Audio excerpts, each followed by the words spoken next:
Aurora, camarada Oscar Figuera, secretario general del Partido Comunista, demás miembros del Buró Político, del Comité Central y de la Juventud Comunista de Venezuela, compañeros, camaradas de distintas organizaciones, amigos de Aurora, de Víctor Hugo, amigos nuestros, amigas nuestras. Víctor Hugo, Aurora un día en la mañana me dijo, vente, tenemos que hablar, hace unos meses. Me dijo, mi papá dice que se quiere ir, está cansado. Y me dijo que cuando eso ocurriera, quería ser traído o llevado al Teatro Cantaclaro del Partido Comunista de Venezuela.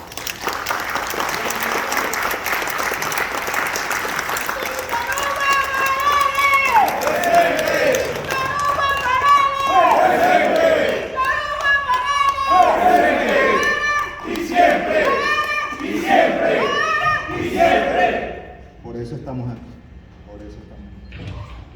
obviamente por cumplir la familia, la voluntad en vida del capitán Víctor Hugo Morales. Para cambiar el mundo se necesita un gran amor que torne chispas en volcán furibundo y que dome su furia en fragua constructora, del arado, el martillo, el bisturí y la pluma, que convierta piedras en montañas y que montañas muela para construir represas, hospitales y 1000 escuelas. Para cambiar el mundo se necesita un gran amor que inspire nuestras luchas para borrar el odio, la miseria, las guerras en un mundo mejor. Así es la introducción del libro Dos generaciones frente a frente, 1962-1992, de nuestro capitán Víctor Hugo Morales. Y sin duda que fue ese gran amor el motor de su vida, de su lucha, de su sacrificio, de sus victorias, de sus anhelos, de sus esperanzas. Víctor Hugo Morales Monasterio, nacido en Caracas el 5 de febrero de 1927, hijo de Jesús María Morales Urzont se pronuncia, de origen alemán, discúlpame, no manejo, capitán del ejército, quien estuvo preso en la cárcel de la Rotunda por oponerse a la brutal dictadura proimperialista del general Juan Vicente Gómez, quien luego fue reincorporado y reivindicado al ejército en un acto de justicia durante el gobierno de Eleazar López Contreras. Su madre, emperatriz Monasterio de Morales.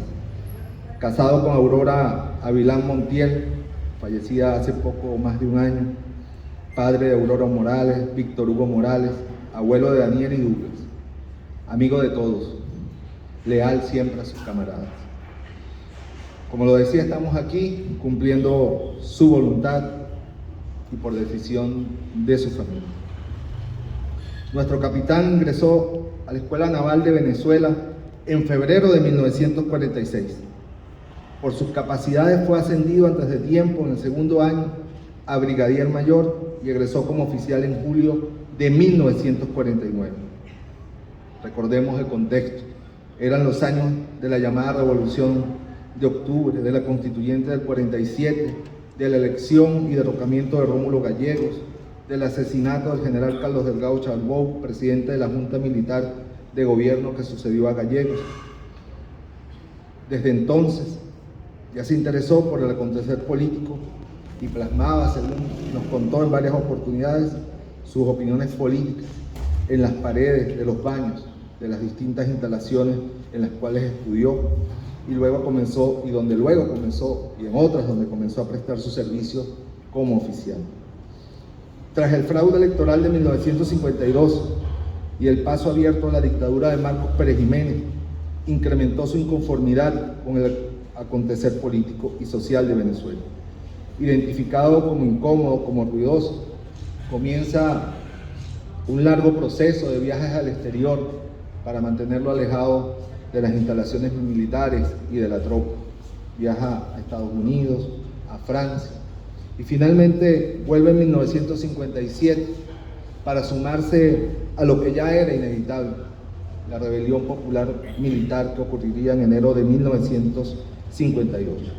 Se incorpora activamente a la conspiración en marcha que desencadenará la rebelión militar del 1 de enero de 1958, dirigida por el coronel Hugo Trejo, y que abre el periodo de 2 semanas que culmina con el derrocamiento de la dictadura de Marcos Pérez Jiménez el 23 de enero de ese año 1958.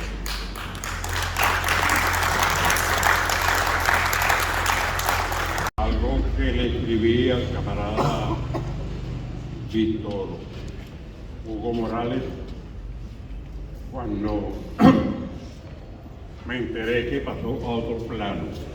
Por causalidad, es 23 de enero del año 2024, día en que despedimos al capitán de fragata Víctor Hugo Morales. No los imaginamos como era, activo, recorriendo estas calles por aquí, por allá, ¿no? Contaba Aurora que le tocó ocupar la casa de uno del ministro del Interior, si no me recuerdo, una vez me confundí, de la Seguridad Nacional, de Pedro Estrada, la casa de Pedro Estrada, la residencia de Pedro Estrada, ¿no? Y de ahí hay un cuento, pero que no vamos a contar, el cuadro. Según lo comenta en su libro Dos Generaciones, Frente a Frente, los detonantes y la decisión de las corrientes patrióticas, democráticas y populares en las Fuerzas Armadas para hacer lo que ya venían pensando hacer fue efectivamente la violenta represión contra la huelga estudiantil del 21 de noviembre y el fraude en el plebiscito de diciembre de 1957. Y este es un hecho central, porque me ha tocado conversar con muchos militares de ese tiempo, de esa época, que incluso se asumían y todavía perejimenistas, y les pregunté, pero ¿por qué al final ustedes se suman a Hugo Trejo? Porque era inaceptable el fraude cometido el 2 de diciembre de 1957. Serían los detonantes en el seno de las Fuerzas Armadas para sumarse a la rebelión popular en marcha iniciada el 21 de noviembre durante la huelga de los estudiantes, ¿no? Se consuma la victoria popular democrática el 23 de enero. Él tenía mucha vinculación con Carlos Larrazábal, hermano de Wolfgang Larrazábal, que también era alto oficial de la Armada. Es designado como edecán del ministro de la Defensa durante la Junta de Gobierno presidida por el comandante Wolfgang Larrazábal, con lo cual va a tener información de primera mano sobre el agitado acontecer político del momento, acrecentando bueno, su inquietud, su interés por la política, por la lucha por el poder, por la justicia social. Posteriormente es nombrado comandante del Batallón de Infantería de Marina Simón Bolívar I, asentado en La Guaira, cargo que será determinante, clave desde mi punto de vista, de lo que leí, de lo que le oí, de lo que he escuchado de Aurora, para las acciones que perfilarán a el hombre que fue, que es y que será siempre Víctor Hugo Morales, el hombre revolucionario, ¿no?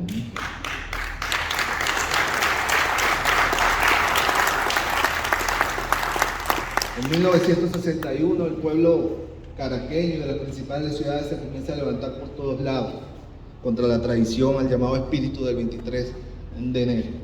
La represión estatal y paraestatal no se hace esperar en las calles de Caracas. Especialmente lo ocurrido aquí en la Plaza Capuchín va a impactar de manera decisiva la matanza contra los trabajadores, la represión brutal contra los trabajadores, en el espíritu de importantes sectores de las Fuerzas Armadas venezolanas de ese entonces, ¿no? Y ante la rebelión popular creciente, el gobierno de Rómulo Betancourt decide emplear a elementos de las Fuerzas Armadas en la represión, desbordada la policía y la Guardia Nacional. Obviamente, en el caso de la Marina, pues no correspondía utilizar a otro estamento, a otro componente, sino a la infantería de Marina. y Víctor Hugo Morales como comandante del batallón Simón Bolívar número 1 de La Guaira recibe instrucciones de alistarse para entrar en acción en las calles de Caracas contra estudiantes, contra trabajadores, contra la gente de los barrios. Eso va a generar un trauma en su posición y lo lleva a una situación límite de decidir con quién va a estar. Como él lo expresa, no tuvo duda, iba a estar con el pueblo, con los trabajadores, con los estudiantes, con la gente de los barrios.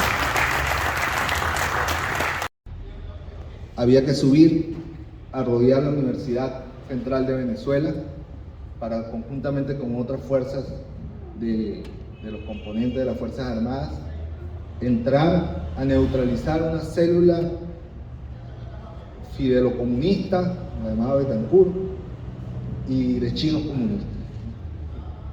Él sube, recibe la orden, duda de la información, pero trae a las tropas, cumple la orden, se rodea en la universidad, deja a un teniente absolutamente de su confianza que sabía que jamás dispararía contra el pueblo, contra los estudiantes. Landa Sá, el teniente Landa Sá. Sí.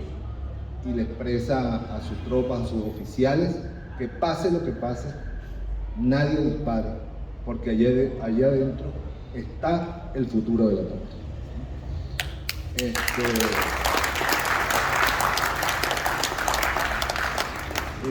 Se va a donde su comandante de la Armada, el almirante Larrazábal, o Carlos Larrazábal, eso lo cuenta él, y bueno, porque en la comandancia entiendo, me lo imagino, queda aquí en San Bernardino, porque él recibe la orden de movilizar directamente del Ministerio de la Defensa. Y él se va y le dice, me parece irregular que no reciba la orden directamente de usted, a mí me parece que esta información es incorrecta y yo he dado esta orden. Y Carlos Larrazábal le dice, tú tienes razón, capitán, yo te apoyo. Y efectivamente sucede eso, las tropas reciben la decisión de entrar, pero como él había acantonado a la infantería de marina al frente de la universidad, no pudieron, o sea, los demás, bueno, pero usted no se va a mover, el teniente no, usted corre no mueve. Entonces eso hace que se genere una situación que finalmente, me imagino que Carlos Larrazábal en el alto mando terminan por retirar a los componentes de las Fuerzas Armadas. Pero como dice él, ese día la infantería de marina y mi persona caímos en desgracia. Inmediatamente al poco tiempo fueron llamados al alto mando militar de la Armada, al comandante de infantería, al comandante de la Armada, les piden explicaciones. Él dice con firmeza su posición, que en ninguna circunstancia él va a recibir o va a cumplir una orden de disparar contra civiles y contra el pueblo. Los otros dos comandantes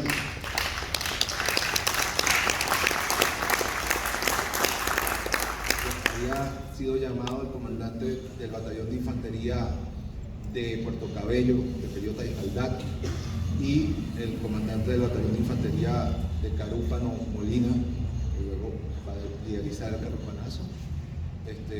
Les consultan, ¿ustedes comparten la posición del capitán Víctor Hugo Morales? Y ellos le dicen, sí, nosotros también compartimos esa posición. Entonces allí comienza ya una ruptura, ¿verdad? Y una desconfianza que va a llegar hasta el más alto nivel. Larrazábal, sabiendo que hay una insurrección en marcha dentro de su componente, los llama a una reunión en La Guaira, debaten profundamente y Carlos Larrazábal le dice que está bien, que hay que actuar, que ellos van a actuar. Pero ocurre un hecho que no me voy a detener porque sé que es controversial en la historia de la izquierda venezolana, que fue la bajada de un conjunto de estudiantes a La Guaira y asedian el cuartel Simón Bolívar pidiendo armas para tumbar el gobierno. Ellos no estaban, él no estaba en ese momento, se traslada rápidamente, afortunadamente, bueno, digo afortunadamente porque porque la tropa estaba listada para repeler un supuesto asalto de este grupo de jóvenes estudiantes. Y él, bueno, arenga a sus tropas nuevamente, le dice que no, la policía actúa, toma preso a la mayoría de los estudiantes, otros se repliegan, pero ya eso evidencia que hay una insurrección en marcha. Betancourt llama al día siguiente, a los pocos días, a Miraflores, al comandante de la Armada, al comandante de la Infantería de Marina, y le expresa que el capitán Víctor Hugo Morales, del Batallón de Infantería 1, está preparado para subir a tomar a Miraflores junto con el coronel Vargas de los blindados. Vargas Medina. El comandante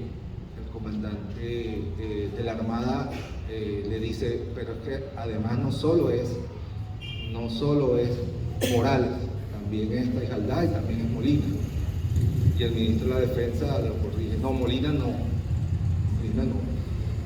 Yo soy el ministro de la Defensa, yo soy el que habla aquí, se da un impasse y Betancourt lo manda a callar, lo manda firme, no sé, y tal, pero da la orden. Baja inmediatamente, releva con mi edecán naval a Morales y se lo trae para Caracas, y así ocurre. Morales baja el comandante de la Armada, se trae preso, no preso, se lo trae a Caracas, lo releva del mando y deja designado, ¿no? Ya sin duda es firme y justa su desacuerdo permanente pues, con todo lo que estaba pasando, con todo lo que estaba ocurriendo, ¿no? Ya decía que estos acontecimientos ocurridos en febrero de 1961 van a precipitar no solo la remoción del capitán Víctor Hugo Morales, sino la renuncia y el retiro del comandante de la Armada, Carlos Larrazada, el almirante Carlos Larrazada. Al poco tiempo, pasaron algunos meses, una semana, unos meses, el 30 de mayo de 1962 recibe una llamada de la Comandancia General de la Armada. Capitán Víctor Hugo Morales debe presentarse con su esposa e hija el viernes 1 de junio de ese mismo año para retirar pasaporte y pasaje para viajar a Londres, ya que usted ha sido designado como agregado naval ante el Reino Unido. Entendido es su respuesta. Deja a su esposa e hijas en resguardo, toma la maleta con la cantadora, así llamaba a la ametralladora que portaba, y desaparece para aparecer la luminosa madrugada del sábado 2 de junio de 1962 en Puerto Cabello, en medio de una rebelión popular y militar. Como comandante de operaciones tercero al mando de la rebelión popular militar contra el gobierno antinacional y represivo de Rómulo Betancourt. En esa condición dirige durante más de 30 horas los combates en las calles de aquella ciudad, cuya población se insurrecciona y se suma masivamente. Libera a los guerrilleros del Partido Comunista y del Movimiento Izquierdo Revolucionario, presos en el Castillo Libertador. Con un abrazo y un fusil en la mano, le va dando la libertad a cada uno de ellos para que se incorporen. Según relata Ernesto Petit, uno de esos prisioneros. Vaya y defienda la revolución, un fusil y un abrazo. Contra una ciudad, contra una población civil, una ciudad, ¿no?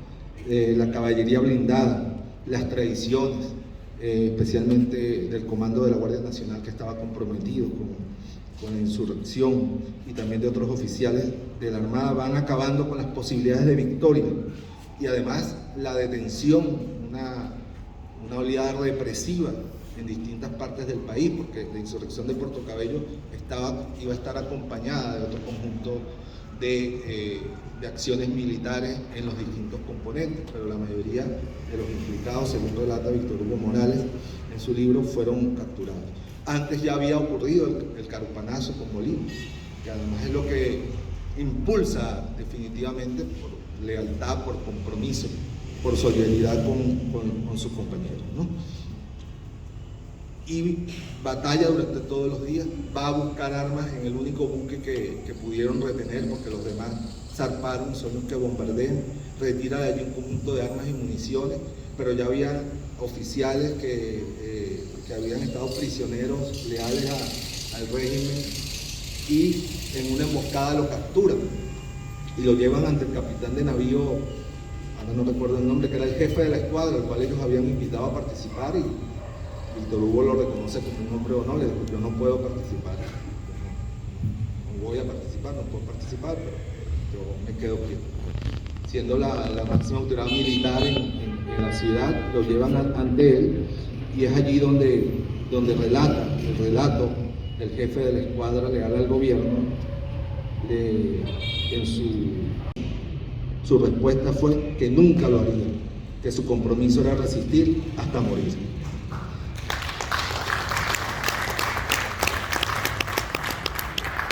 Finalmente estuvo a punto, bueno, lo trasladan a uno de los buques, a todos los prisioneros.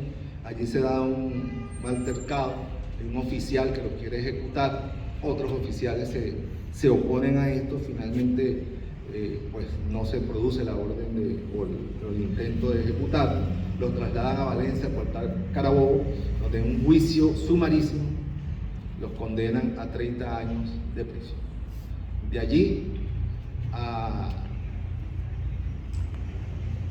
allí al cuartel San Carlos, y luego, como dice él y Clodovaldo, a los presidentes que hubo en la isla del Burro, nos traen a inaugurar, ¿no? El campo de concentración Rafael Caldera, la isla del Burro. Y allí dice, bueno, pasó desde el año 63 hasta el año 68. Y él dice, fueron años el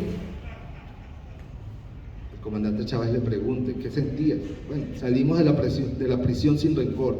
Los años que pasé aquí solo fue un puesto más en la lucha de las luchas de un revolucionario que aspiraba y necesita más. Y el comandante Hugo Chávez le pregunta, ¿y cuánto tiempo pasaste aquí? Bueno, yo fui el último que me fui, no me querían mucho. Pero es que no me querían mucho. En realidad fue que el capitán Víctor Hugo Morales se negó a firmar la caución que pedía el gobierno para liberarlo, que era manifestar arrepentimiento por lo ocurrido en la rebelión de Puerto Cabello y que más nunca la no repetición de los hechos que llaman ahora. Víctor Hugo se negó a eso y finalmente lo dejaron solo porque los prisioneros civiles estaban a un lado y los militares en otro, ¿no? Y él le dice, no me querían mucho, y Hugo Chávez le responde, no, Víctor Hugo, es porque tú eres rebelde e inclaudicable. Esa fraterna, el 18 de octubre de 1968, bueno, sale, finalmente es expulsado a Alemania, vuelve en el año 70, resultado de su estrecha relación política con el Partido Comunista de Venezuela desde la época de aquellas rebeliones. Finalmente en el año 63 incursiona en la política, es designado candidato por la nueva fuerza Alianza del Partido Comunista y el Movimiento Electoral del Pueblo, ¿no? Así es, Carlos.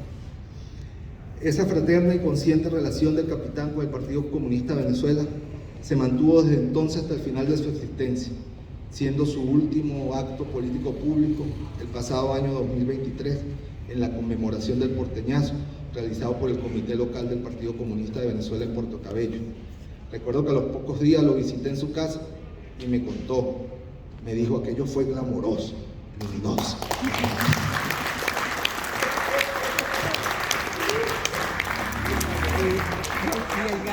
Y el gallo también. Ay, el gallo, era un gallo, estaba feliz. Yo creo que en su mente había revivido todo aquello ocurrido en 1962. En víspera de su cumpleaños número 65 y 30 años después de aquella gesta revolucionaria que quedó registrada en la historia como el porteñazo, al amanecer del 4 de febrero de 1992, el capitán Víctor Hugo Morales vería con alegría una nueva rebelión popular militar, la protagonizada por el Movimiento Bolivariano 200 y las fuerzas de izquierda revolucionarias lideradas por el comandante paracaidista del ejército Hugo Chávez Frías. De inmediato nuestro capitán asume que esa rebelión es la nueva punta del hilo de la larga corriente histórica de lucha por la liberación nacional, la democracia popular y la igualdad social del pueblo venezolano. Corriente que desde siempre ha tenido expresión en el seno de la institución armada durante todo el siglo XX. Los objetivos de ambas rebeliones populares militares son comunes. Así lo deja plasmado en su libro Dos generaciones, frente a frente, donde da un esbozo del por qué el 23 de enero, por qué su actitud, por qué lo ocurrido en la década, a existir una corriente, una fuerza moral, ¿no?, que se va a oponer al uso represivo de esa institución, al crimen político, a la tortura, a la represión, una corriente que va a despreciar la corrupción, tanto civil como militar, y también una corriente que cree en un modelo económico que generara una revolución social para erradicar la miseria histórica que ha afectado a nuestro pueblo. Y una corriente que por encima de todas las cosas, digamos, entiende que la soberanía nacional solo puede ser ejercida plenamente si no hay una subordinación neocolonial al imperio de los Estados Unidos de Norteamérica.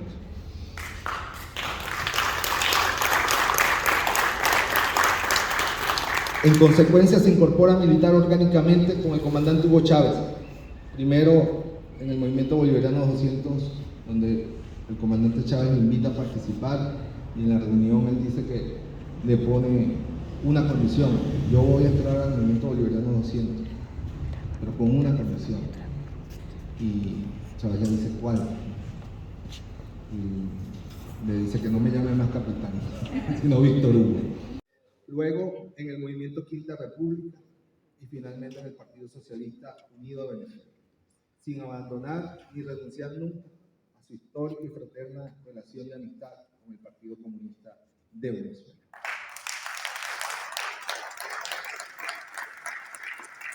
Una vez la revolución bolivariana en el gobierno, a partir de febrero de 1999, comienza a asumir diversas responsabilidades, fundamentalmente parlamentarias. En esas condiciones tocó instalar la primera Asamblea Nacional en el año 2000, tras la creación de esta institución en la Constitución de la República Bolivariana de Venezuela. Controvertido discurso que alteró los ánimos de la derecha presente y preocupó a algunos, a otros. De la Constitución de la República de Venezuela, aprobada en el referéndum popular en 1999. Asume la tarea en el marco de las relaciones internacionales, como presidente del Parlamento Andino Capítulo Venezuela, entre otras responsabilidades. También fue miembro, como lo recordaba, del AIRA, del Consejo Mundial de la Paz, presidente del Comité Organizador de Solidaridad Internacional Capítulo Venezuela. En los últimos tiempos, en su hogar, compartimos conversaciones sobre el rumbo de la revolución bolivariana, sobre geopolítica, la guerra en Rusia, en Ucrania, el genocidio en Palestina cometido por el Estado de Israel, los distintos posicionamientos de las potencias. Siempre estuvo muy lúcido. También sobre el inconcluso libro, ¿no?, de su obra y pensamiento de nuestro libertador Simón Bolívar. ¿Recuerdas, Julio? ¿Cuándo lo vas a terminar? ¿No? En 2 años. En 2 años. Creo que no le dio tiempo de terminar, pero habrá que recoger lo que pudo avanzar, ¿no? Capitán de fragata Víctor Hugo Morales, un militar, un revolucionario, un escritor, un pintor, un poeta, un campeón de tiro al blanco, esposo, padre, abuelo, amigo, camarada. Con Walt Whitman te decimos: oh capitán, mi capitán, vuestro azaroso viaje ha terminado. El barco cambió los temporales, el premio que buscamos se ha ganado. Digo yo que ese premio para Víctor Hugo Morales es una vida con las banderas de los principios en alto, sobre una cumbre, a veces solitario como se tiene que estar. Resistir hasta morir, como en Puerto Cabello, y morir en paz el día que quiso morir, el 21 de enero del año 2024, a 100 años de la muerte de otro victorioso, fuente de inspiración para Víctor Hugo, Vladimir Ilich Lenin.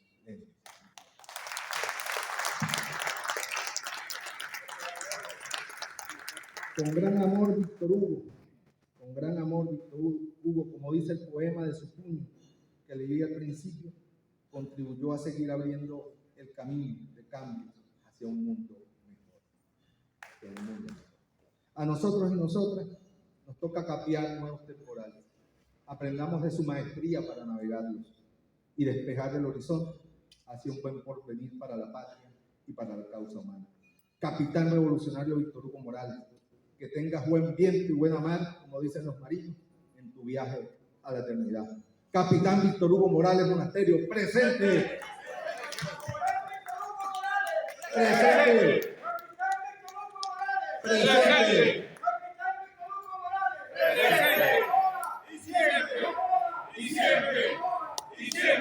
Rosas rojas, puño en alto.